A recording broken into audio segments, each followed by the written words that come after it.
figur yang bisa ketemu jual kepada masyarakat. Tapi nanti mekanismenya itu tadi diatur di internal partai. Nah itu belum dibahas memang sebenarnya. Tapi tetap kita menyebutkan mereka sebagai calon internal. Terlepas dari PKS nanti tetap mendukung pemerintah mendukung kepala daerah sekarang atau tidak. Nah, nanti kita lihat kembali lagi di survei. Karena masyarakat masih menginginkan kepala daerah sekarang pemerintah, harus tetap mendukung dari luar. Kalau mereka menginginkan dari internal partai, ya tetap kita juga harus mengikuti keinginan publik. Nah, strategi apa saja atau langkah-langkah apa saja yang diambil ketika momen menuju politik 2024 pileg ini? Untuk pileg ya? Ya, kalau pileg ini memang secara nasional itu kita sudah PKS yang internal sudah jalan. Sekarang ini kita ada surat edaran dari DPP terkait dengan penjaringan calon anggota DPRD.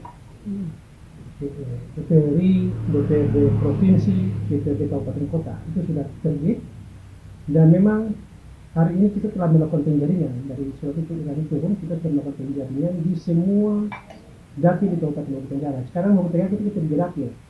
Jadi dapil 1 itu meliputi kecamatan kecil Manyung. Ini kita sudah menjaring beberapa calon anggota DPR. Selain dari eksternal kita juga mendorong internal. Kemudian yang kedua, kalau dapil 2 itu wilayah besar secara keseluruhan di 5 kecamatan. Besar Selatan Barat, Besar Selatan, Besar Utara Barat, Besar Utara Timur. Dan kami juga sudah menyiapkan anggota DPR penjaringan dari internal partai. Itu internal maupun eksternal sudah kami. Terus yang kedua, dapil 3 itu wilayah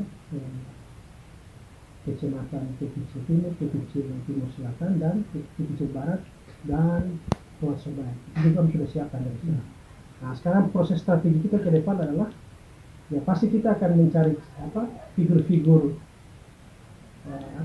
calon anggota DPR yang memang sudah punya banyak suara yang pernah mengikuti pileg sebelumnya 2019 yang lalu. Kita mencoba mempertahankan mereka untuk tahun ini. Kemudian yang keluar kita cari yang baru.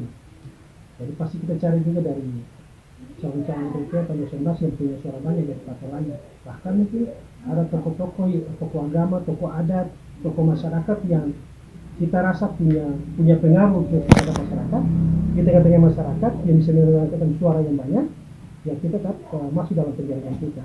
Terima kasih sudah nonton. Jangan lupa like, subscribe, dan share ya.